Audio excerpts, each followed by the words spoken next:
Okay, ఇంకా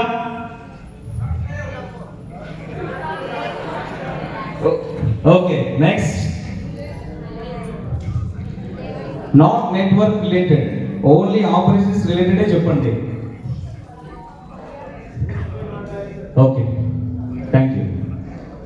so మీ doubts అందరికీ క్లారిఫై చేస్తాను. ఓకే,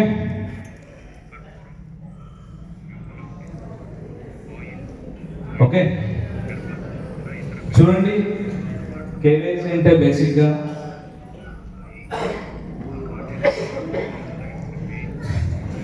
మనం ఎటువంటి మనీ రిలేటెడ్ ట్రాన్సాక్షన్స్ చేయాలన్నా ఒక అంతవరకు ఎందుకు, మీరు ఒక సిమ్ కార్డ్ తీసుకోవాలన్నా కేవైసీ కావాలా వద్దా? బ్యాంక్ అకౌంట్ తీసుకోవాలంటే కేవైసీ కావాలా వద్దా?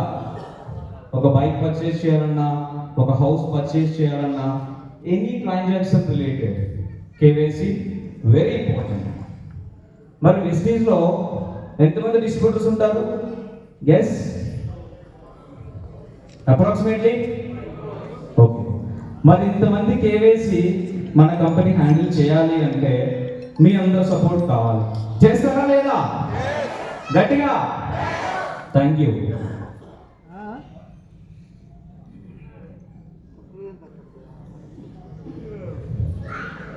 ఒక ఇంపార్టెంట్ పాయింట్ ఏంటంటే, చాలా మంది ఐడి వేసిన తర్వాత బేసిక్ ఫార్మాలిటీస్ అన్ని కంప్లీట్ అయిన తర్వాత కేవైసీ అప్లోడ్ చేస్తారు. చేస్తారా లేదా? సో అక్కడ ఏమొస్తుంది? కేవైసీ అప్లోడ్ చేసిన తర్వాత కేవైసీ సక్సెస్ఫుల్లీ అప్లోడెడ్. ఓకే, అంత మాత్రాన మీ కేవైసీ వర్క్ ఫినిష్ అవ్వలేదు. మీరు అప్లోడ్ చేసిన తర్వాత ఆ ఐడి హెడ్ ఆఫీస్లో ఉన్న సర్వర్స్కి కనెక్ట్ అవుతుంది. అలాగే branches what ever it is, ఏపీకి వైజాగ్, తెలంగాణకి హైదరాబాద్, అలాగా. సో వాళ్ళు మీరు అప్లోడ్ చేసిన కేవైసీ చెక్ చేసి ఐడి ప్రాపర్గా ఉందా లేదా, నేమ్ ప్రాపర్గా ఉందా లేదా, date of birth, photo and number, identification number ప్రాపర్గా ఉందా లేదా చెక్ చేసిన తర్వాతే అప్రూవల్ ఇస్తారు. మీ అందరికీ KYC successful approval, not uploaded, approval అని రావాలి. సో అప్రూవల్ అయినా అవ్వకపోయినా మీకు ఫస్ట్ బిల్ అయితే అయిపోతుంది. ప్రాబ్లం ఎక్కడ స్టార్ట్ అవుతుంది? Okay, thank you. సో మీరందరూ కేవైసీ డిఫరెంట్ వేలో అప్లోడ్ చేస్తుంటారు. సో అవన్నీ మీరు ఎలా అప్లోడ్ చేస్తున్నారు, అప్లోడ్ చేసిన తర్వాత మేము అప్రూవల్ ఇవ్వాలి అంటే అది మాకు సిస్టమ్స్లో ఏ విధంగా రిఫ్లెక్ట్ అవుతుందో ఐ విల్ షో యూ. ఇక్కడ మీకు ఎవరికైనా నేమ్ అర్థమవుతుందా? Any visibility? ఇక్కడ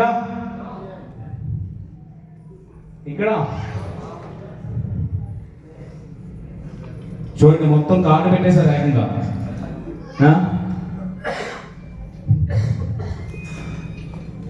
ఇవన్నీ మీరు అందరూ అప్లోడ్ చేసినవే, నేను అప్లోడ్ చేసినవి అయితే కాదు. ఓకే, ఇక్కడ చూడండి, అప్రూవ్, రిజెక్ట్. ఇది నేను అప్రూవల్ ఇవ్వాలా, రిజెక్ట్ ఇవ్వాలా? మీరే చెప్పండి. కేల్కతం, ప్రాబ్లమ్ సాల్వ్. ఇది చూడండి. సో ఇవన్నీ ఇమేజెస్ అబ్జర్వ్ చేయండి దయచేసి. మీరు అప్లోడ్ చేసినవి ఏ విధంగా అప్లోడ్ చేస్తున్నారో ప్రాపర్గా అబ్జర్వ్ చేయండి దయచేసి. This is one type, next one, and this is next one, this one.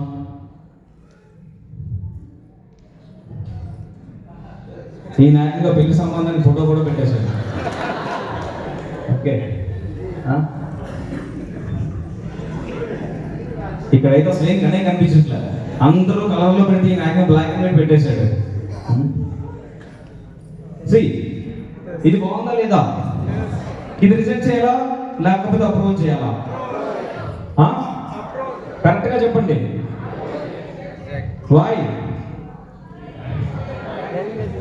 No, ఇంకొక మిస్టేక్ ఉంది, కరెక్ట్గా చూడండి. ఇక్కడ ఏం పేరు ఉంది? అక్కడ ఏముంది? సో అప్రూవ్ చేయాలా రిజెక్ట్ చేయాలా? Okay, thank you. ఇది అప్రూవ్ చేయాలా రిజెక్ట్ చేయాలా? పీపీటీ మీరే చేస్తున్నారు, నేనేం చేయట్లా. శ్రీ, ఒక విషయం గుర్తుపెట్టుకోండి దయచేసి, కేవైసీ పరంగా మీ ప్రాబ్లమ్స్ అన్ని సార్ట్అవుట్ చేస్తాం. బట్ ఐ నో మీరందరూ ప్లాన్ ఎక్స్ప్లెయిన్ చేసి ఒక డిస్ట్రిబ్యూటర్కి పిలిపించి ప్లాన్ ఎక్స్ప్లెయిన్ చేసి వాళ్ళు జాయిన్ చేసి వాళ్ళకి ప్రోడక్ట్ నాలెడ్జ్ గురించి ఎక్స్ప్లెయిన్ చేసి వాళ్ళు జాయిన్ చేసిన తర్వాత వాళ్ళకి రెవెన్యూ జనరేట్ చేయడానికి మీరు అందరూ ఎంత కష్టపడతారో ఐ నో. బికాస్ బ్రాంచ్లోని ఒక కార్నర్లో కూర్చున్నా కూడా ఆల్ కార్నర్స్లో ఏం జరుగుతుందో I can sense. Okay, so దయచేసి ఒక్క కేవైసీ మీరు ప్రాపర్గా అప్లోడ్ చేయకపోవడం వల్ల లాట్ ఆఫ్ ప్రాబ్లమ్స్ స్టార్ట్ అవుతాయి. ఒకటి, వాళ్ళకి బిల్లింగ్ అవ్వదు. అదేవిధంగా ఆన్లైన్లో కానీ ఆఫ్లైన్లో కానీ రెండు కూడా బిల్లింగ్ అవ్వవు. నెంబర్ 3, కేవైసీని బేస్ చేసుకొని ప్యాన్ డిపెండ్ అయి ఉంటుంది. ఒకవేళ మీరు జాయిన్ చేసిన డిస్ట్రిబ్యూటర్ విత్ ఇన్ షార్ట్ టైంలో మంచి చెక్ తీయొచ్చు, బట్ ఆ ప్యాన్ కూడా అప్రూవల్ అవ్వడం వల్ల ఆయనకి టీడీఎస్ డిడక్ట్ అయిపోతుంది. అదేవిధంగా ఆయనకి బ్యాంక్ అకౌంట్లో కూడా అమౌంట్ రాదు, ఓన్లీ చెక్ జనరేట్ అవుతుంది.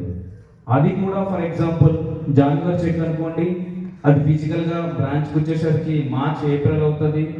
అది వాళ్ళకి రీచ్ అయ్యేలోపు చెక్ ఎక్స్పైర్ అయిపోతుంది. సో దీనివల్ల ఆ పర్టికులర్ పర్సన్ ఎవరైతే ఉన్నారో he cannot continue in vestige due to these KYC mistakes. Yes or no?